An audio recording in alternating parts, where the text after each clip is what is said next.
시청자 여러분 그리고 장병 여러분 안녕하십니까? 국방뉴스를 전해드립니다. 김영삼 전 대통령 연결식이 26일 오후 2시 여의도 국회의사당에서 국가장으로 엄수됐습니다. 서거 닷새 만에 치러진 연결식은 눈발이 흩날리는 가운데 경건하고 엄숙한 분위기 속에서 거행됐습니다. 송민아 기자의 보도입니다. 민주화의 거산이자 본격적인 문민 대통령 시대를 연 김영삼 전 대통령이 여의도 국회의사당에서 엄수된 국가장 연결식을 마지막으로 영원한 안식에 들어갔습니다. 부인 손명숙 여사와 차남 현철 씨 등 유가족과 이명박 전 대통령과 헌법기관장, 주한 외교사절 등 각계 대표와 시민 등 7천여 명이 참석해 고인의 영면을 기원했습니다. 장례위원장인 황교안 국무총리는 조사를 통해 김영삼 전 대통령이 재임 시절 남긴 업적들을 읊으며 추모했습니다. 대한민국 제14대 대통령으로 취임하시면서 국가 발전에 많은 업적을 남기셨습니다. 대통령님은 신한국 건설을 지향하며 국정 전반에 걸친 변화와 개혁을 이끄셨습니다.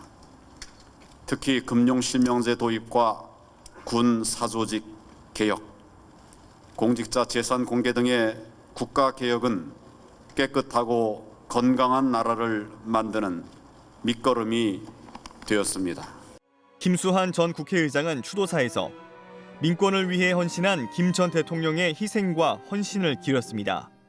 나라의 근본을 흔들려는 불순한 기도가 감지될 때마다 가해진 준엄하고 단호한 경고는 강력한 제동력을 발휘해서 국가사회의 혼동을 치라는 것을 막았습니다. 이날 연결식에서는 기독교와 불교, 천주교, 원불교 순으로 종교의식이 진행됐고 생전 영상 상영과 헌화 그리고 조총 발사와 조항 연주로 마무리됐습니다. 한편 박근혜 대통령은 과로와 심한 감기 증세로 연결식에 참석하지 못했습니다.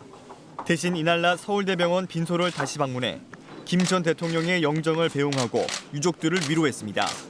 연결식에 이어 운구행렬은 김 전 대통령이 46년간 살았던 상도동 사저와 내년 완공을 앞둔 기념도서관을 들러 국립서울현충원으로 향해 안장식을 거행했습니다.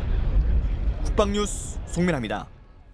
국회 국방위원회가 군 인권 문제를 상시 감독하는 군 인권보호관을 두도록 하는 군인의 지위 및 복무에 관한 기본법안을 의결했습니다. 또 아크부대와 청해부대의 파견 연장 동의안도 통과시켰습니다. 오상영 기자의 보도입니다. 국회 국방위원회가 군인의 지위 및 복무에 관한 기본법안을 의결했습니다. 기본법안은 다른 군인이 구타나 폭언, 성희롱을 한 사실을 알게 되면 상관이나 수사기관 등에 보고하도록 의무를 부과하는 내용을 담고 있습니다. 또 신고자에 대해서는 비밀을 보장하고 징계 등 불이익 조치가 없도록 했습니다. 영내 대기 금지와 사생활, 통신의 비밀, 의료권과 휴가 보장 등의 군인의 기본권과 구타, 폭언, 가혹행위 등 사적 제재와 상관에게 단체로 항의하는 집단행위 등을 금지하는 의무조항도 규정했습니다. 다만 군 인권보호관을 어디에 둘 것인지 등 조직 및 운영에 관해서는 따로 법률로 정하도록 했습니다. 이날 국방위 전체회의에서는 성폭력 범죄로 300만 원 이상 벌금형을 선고받은 지 2년이 지나지 않으면 장교와 준사관, 부사관으로 임용할 수 없도록 결격 사유를 강화한 군인사법 개정안도 통과됐습니다. 또 직무에 관계없이 공무 수행 중 부상당한 군인의 민간병원 진료비 지급 기간을 현행 30일에서 2년으로 연장한 군인연금법 개정안과 6.25 전쟁 때 병역 징집 대상 연령이 아님에도 징집된 소년 소녀병과 그 유족에게 보상금을 위로금 형식으로 일괄 지급하는 법안도 의결했습니다. 한편 국방위는 아크부대와 청해부대의 파병 기간을 각각 1년씩 연장하는 파견 연장 동의안도 의결했습니다. 아랍에미리트 특수전부대의 교육훈련과 연합훈련을 지원하는 아크부대는 150여 명의 장병이 파견되고 소말리아 아덴만 해역에서 상선보호 등의 활동을 벌이고 있는 청해부대는 320여 명의 인원과 4,400톤급 구축함 한 대, 링스 헬기와 고속단정 등으로 구성돼 있습니다. 국방뉴스 오상현입니다. 경기도 포천에 무기 정비를 지원하는 야전 정비센터가 문을 열었습니다. 민관군이 협력하는 정비 지원 체계 구축으로 전방 지역 전투 준비 태세가 한층 강화될 것으로 기대됩니다. 김지한 기자의 보도입니다. 민관군이 함께하는 야전정비지원센터가 처음으로 문을 열었습니다.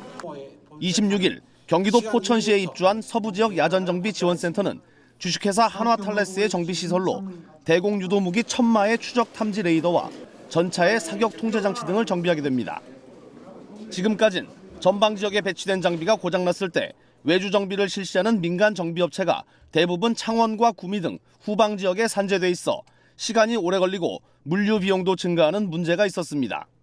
국방부와 육군은 지난 2011년부터 개념 연구와 조성 지역 선정을 통해 전방 지역에 민간 정비업체를 유치해 신속하게 정비할 수 있도록 야전 정비 지원센터를 조성하게 됐습니다. 이번 정비센터 개소로 정비 기간과 물류 비용이 대폭 감소될 뿐 아니라 민간 정비업체를 포천시에 유치함으로써 약 800억 원의 경제 효과와 3천여 명의 고용 효과가 기대돼 지역 경제 활성화에도 크게 기여할 것으로 전망됩니다. 내년엔 주식회사 이오시스템의 입주가 예정돼 있으며 참여업체를 계속 유치해 서부 지역을 조성하고 2018년에는 동부 지역까지 확대할 예정입니다. 국방뉴스 김지한입니다. 창조경제 활성화를 위한 대한민국 지식재산대전이 26일부터 나흘간 코엑스몰에서 열리고 있습니다. 올해는 발명특허대전과 서울국제발명전시회, 상표 디자인전까지 3가지가 통합돼 선보이고 있는데요. 이 중에서 군 장병들의 아이디어로 출품된 수상작들을 만나봤습니다. 윤현숙 기자가 취재했습니다. 소나무 줄기를 깎아 만든 정수장치입니다. 3, 4cm 나무줄기와 야전에서 구한 물이 담긴 용기만 있으면 끝. 용기 입구에 나무를 부착해 물을 통과시키면 나무가 필터 역할을 한다는 원리입니다. 미세한 여과막으로 세균과 오염물질을 걸러낼 수 있습니다. 조리용기의 높낮이와 기울기를 조절하는 받침다리도 군장병의 발명품. 무심코 흘려보낼 수 있는 작은 아이디어가 상품화돼 생활 편익을 증진할 수 있게 됐습니다.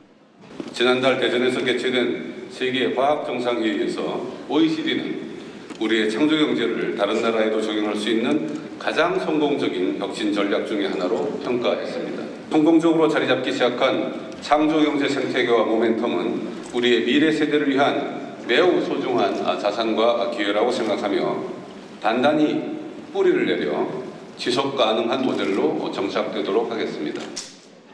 군장병 경진대회 대상은 블록형 구명환이 차지했습니다. 특징은 8조각으로 나뉜 블록을 조립해 자유자재로 모양을 바꿀 수 있다는 것.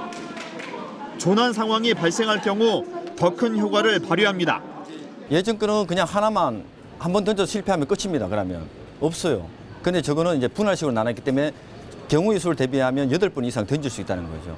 긴 시간은 아니겠죠. 그냥 짧은 시간에 견딜 수 있게끔 최소 초동 조치는 할 수 있게끔 이제 그런 개념으로 이제 생각을 해요. 올해 출품된 군장병 발명품은 모두 1,630건. 처음 시작한 2006년보다 10배 이상 높은 수치로 참여도가 점점 높아지고 있습니다. 2종 39건이 대상과 금상, 은상, 동상 수상품으로 선정됐습니다.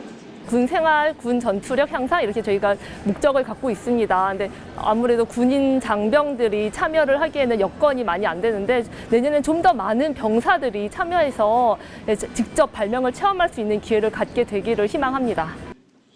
아이디어가 돈이 되고 벤처기업이 되는 시대. 군장병들의 기발한 아이디어를 만나볼 수 있는 자리는 29일까지 계속됩니다.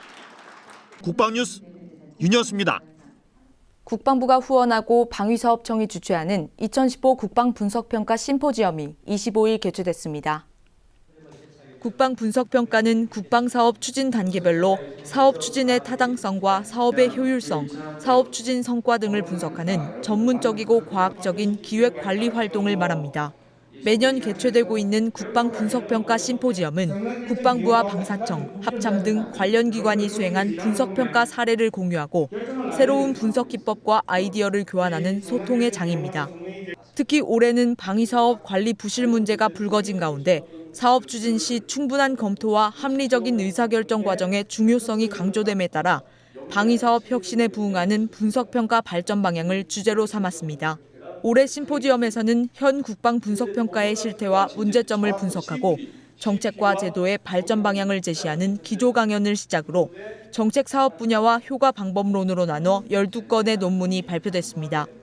국방부와 방사청은 투명하고 효율적인 방위 사업 추진을 위해 분석평가 체계를 지속적으로 발전시켜 나갈 계획입니다. 국방부가 육군본부와 공동으로 26일 전쟁기념관에서 2015 예비전력 세미나를 개최했습니다. 황인무 국방부 차관 주관으로 열린 이번 세미나는 정부 부처와 연구기관 등 200여 명의 관계자들이 참석한 가운데 미래지향적인 동원전력의 발전 방향이 논의됐습니다. 세미나에서는 국방개혁과 연계한 예비전력 정예화 방안과 예비군 복무제도 개선 방안, 그리고 후방지역 작전 간 정예화 방안 등 3가지 주제에 대한 발표가 있었습니다. 황우웅 국방부 인사복지실장은 이날 세미나에서 국방개혁과 연계해 볼 때 상비병력의 감축은 피할 수 없는 상황임을 직시해 앞으로도 예비전력 정예화에 예산과 역량을 집중하겠다고 밝혔습니다.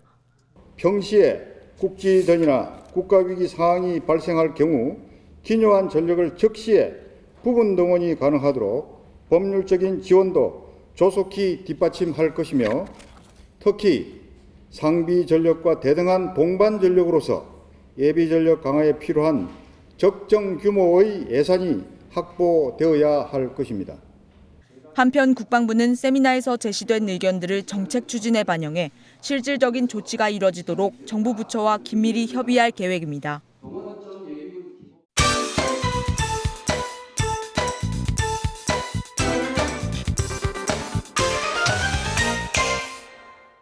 네, 김진무 박사의 북한군 이야기 시간입니다. 오늘은 북한군 장교의 복무제도에 관해서 한번 알아보겠습니다. 네, 한국국방연구원 책임연구위원 김진무 박사 모셨습니다. 안녕하십니까? 안녕하십니까? 자, 박사님 먼저 군관, 그러니까 장교를 군관이라고 부르는 거죠? 군관이죠. 군관은 어떻게 지원을 하게 됩니까? 하전사에서 그러니까 상급병사, 그러니까 군복무를 5년 이상은 해야지 이제 장교로 지원을 할 수 있어요. 일단 5년 이상을 군복무를 해야만 기회가 주어지는 거예요. 예, 그럼 이제 5년이라는 거는 상급병사들이거든요. 병사라면은. 네네네. 그 다음에 이제 사관학교를 갔다 왔다면 하사관학교죠. 사관학교를 갔다 왔다면은 이제 그 하사나 중사가 됩니다. 요때 이제 지원을 하게 되니까 그것도 뭐 일정한 원칙이 있는 건 아니고 또 이제 부대에서 이제 배치를 이제 추천을 해주게 되죠. 이제 그렇게 가는데 군관학교를 가게 되면 이제 2년 내지 4년 그 군관학교마다 또 다릅니다. 그래서 그렇게 이제 교육을 받고 나오면은 소위를 달고 나오는 경우도 있고 또 중위를 달고 나오는 경우도 있어요. 그래서 이제 학교 성적에 따라서 또 뭐 그때 그 당시에 이제 뭐 뇌물이나 성분이나 뭐 이런 거에 따라서 또 이렇게 그런 것도 거기에 뇌물도 들어가는 겁니다. 그럼요. 북한은 이제 북한군 전체적으로 이 인사제도에 뇌물이 90% 이상 작용한다 이렇게 보시면 됩니다. 네, 박사님, 군관학교가 굉장히 다양하다고 말씀을 하셨는데 북한군의 군관학교는 어떤 것들이 있습니까? 그러니까 지난번에 우리 현영철 전 인민무력부장을 처형했다고 하는데 그게 강건 군관학교거든요. 그게 이제 북한에서 가장 유명한 보병 군관학교입니다. 그러니까 보병 장교를 양성하는 거죠. 병과별로. 병과별로 있기 때문에 그다음에 그 류경수 군관학교는 탱크 이제 군관을 양성하는 데고요. 그다음에 정치군사대학이라는 게 있는데 그거는 이제 정치장교를 양성하는 거이고 이렇게 태천군관학교는 특전 부대를 양성하는 군관학교입니다. 이런 군관학교가 약 한 40개 정도 있습니다. 자, 그러면 군관학교를 가지 않고도 어떻게 보면 군관으로 바로 될 수도 있습니까? 예, 그러니까 각 부대별로 갑자기 이제 소대장이 부족할 경우가 있어요. 이제 군관학교에서 배치를 받아도 그럴 경우에는 그 군단 단위에서 강습소를 엽니다. 그래가지고 하전사들 중에서 지원을 받아가지고 강습소를 통해서 소위를 양성하는 그런 방법도 있다고 현장에서 합니다. 바로 그냥 그렇죠. 진급을 시켜가지고 바로 군관으로 6개월 이제 강습을 받고 이제 그렇게 하는 모양이에요. 네, 박사님, 저희가 저번 시간에는 병사들의 진급에 대해서 배웠잖아요. 장교들의 진급은 또 어떻게 됩니까? 그러니까 이게 장교들 진급이 좀 뭐 하여튼 어쨌든 원칙은 있긴 있어요. 근데 우리는 소위를 한 2년인가 달죠. 네, 근데 그렇죠. 북한은 소위를 5년 답니다. 그러니까 소위가 소대장이에요. 소위가 소대장이기 때문에 소위를 오래 달고 이제 소위가 끝나면은 이제 대대 참모로 중위를 달고 대대 참모로 올라가고 우리하고 비슷해요. 이제 지휘관 하다가 참모로 갔다가 지휘관 하다 참모로 갔다 이렇게 왔다 갔다 하는 건 우리하고 비슷합니다. 네. 비슷한데 간혹 중위가 소대장을 하는 경우가 있답니다. 그 사람은 중위로 그러니까 참모로 갈 능력이 안 되기 때문에 계속 소대장을 시키고 있는 그런 겁니다. 그런데 어쨌든 계급 연한이 있기는 한데 그 계급 연한이 잘 지켜지지 않는 모양이에요. 그 말씀대로라면 이렇게 정해진 룰은 있지만 예. 뭐 만약에 현장에서 또 진급이 필요하면 바로 또 중위로 진급을 시키거나 뭐 대위로 진급을 시킬 수도 있다는 말씀 아니신가요? 그렇죠. 그렇습니다. 네, 박사님, 제가 듣기로는 군관학교를 나오면 예. 진급에 한계가 있다 뭐 이런 얘기를 들었던 적이 있어서 맞습니까? 그러니까 우리는 이제 사관학교를 나오게 되면은 뭐 진급할 수 있는 데까지 가서 네. 이제 장군도 되고 하지 않습니까? 뭐 능력에 따라서 그렇죠. 네. 근데 북한은 군관학교는 초급장교 양성기관으로 보고 있어요. 그래서 군관학교를 나오면은 적어도 이제 대위까지는 가는 거죠. 그런데 소자까지 가는 경우도 있습니다. 있는데 대부분 대위에서 끝나고 그때 대부분 제대하는 게 한 45? 그 정도. 40대 초반에 대위로 해서 제대를 하는 모양이에요. 근데 여기서 이제 더 올라가기 위해서는 이제 김일성 군사종합대학을 가야 되는 겁니다. 이게 고급장교 양성기관이에요. 김일성 군사종합대학에 들어갔다는 거는 대대장부터 연대장, 그다음에 장령들까지 올라갈 수 있는 그런 교육기관입니다. 이게. 네, 방금 말씀하신 그 좌라는 게 지금 우리나라로 치면 영관급하고 비슷한 거죠. 네, 이제 그렇죠. 북한은 이제 장교 계급이 소위, 중위, 상위, 대위 이렇게 4계급이고 네. 마찬가지로 영관급 이제 좌급도 영관급도 소좌, 중좌, 상좌, 대좌. 그러니까 어떻게 보면 그 자기들은 북한은 대자를 우리 보고 자기들은 뭐 스타라고 장군이라고 얘기하는데 우리는 그렇게 안 보고 이건 대령이다 이렇게 보는 거죠. 네. 네, 박사님, 그 보통 계급에 맞는 직책이라는 것도 또 있잖아요. 예. 저번에 병사에 대해서도 알아봤는데 이번에 장교에 대해서도 한번 설명을 해주시죠. 그러니까 제가 이제 인터뷰를 하다 보니까 네. 대위가 50살이 넘는 대위가 있어요. 중대장을 하고 있는 거야. 이게 그래서 도대체 무슨 경냐 이랬더니 이제 그 목 좋은 자리가 있거든요. 그러니까 소위 그 어떤 돈이 잘 벌리는 자리가 있어요. 네. 그런 자리는 차지하고 안 움직이려고 하는 거야. 중대장이. 그러니까 거기 앉아가지고 군단장까지 주 라인에다가 이제 뇌물을 갖다 바치면은 뇌물을 잘 바치면 위에서 이제 계속 그 자리에 앉아있게 해서 제가 52살까지 대위로 중대장을 하고 있다는 얘기를 내가 들었어요. 근데 이제 같은 대위라도 그러니까 20대 대위가 있고 50대 대위가 있는 거죠. 근데 또 한 가지 중요한 거는 이제 독립제대는 밑에 직접 병사를 거느리니까 병사들이 부업도 하고 또 뭐 도둑질도 하고 또 자기 독립부대 안에 있는 물건을 내다 팔기도 하고 이러기 때문에 생기는 게 많죠. 그런데 대위가 끝나고 뭐 소자로 진급을 한다든가 이렇게 되면은 연대나 아니면 여단이나 군단에 참모로 가야 되거든요. 네. 참모는 생기는 게 없단 말이에요. 그러니까 진급을 안 하려고 하는 거예요. 이제 독립제대, 그러니까 중대장 자리에 그대로 있으려고 하는 거죠. 이제 그렇기 때문에 이제 이 부대에서 별로 이동이 많지 않고 또 1군단이나 5군단 이쪽으로 또 안 가려고 진급을 잘못하면은 저기 전방군단에 부대장으로 또 갈 수가 있어요. 잘못 움직이면은. 근데 그렇게 안 하는데 단 북한에서 성분이 좋은 친구들, 그러니까 앞으로 이제 승승장구할 수 있는 친구는 물론 바로바로 승진해가지고 가죠. 그렇게 합니다. 오늘은 여기까지 말씀 듣겠습니다. 네, 지금까지 한국국방연구원 김진무 박사와 함께했습니다. 오늘 말씀 감사합니다. 감사합니다. 네, 김영삼 전 대통령 영결식이 26일 국가장으로 엄수됐습니다. 부인 손명순 여사와 이명박 전 대통령 등 각계 대표와 시민 등 7천여 명이 자리를 함께 고인의 영면을 기원했는데요. 다시 한번 삼가 고인의 명복을 빕니다. 네, 국방뉴스를 마칩니다. 시청해 주신 여러분 고맙습니다.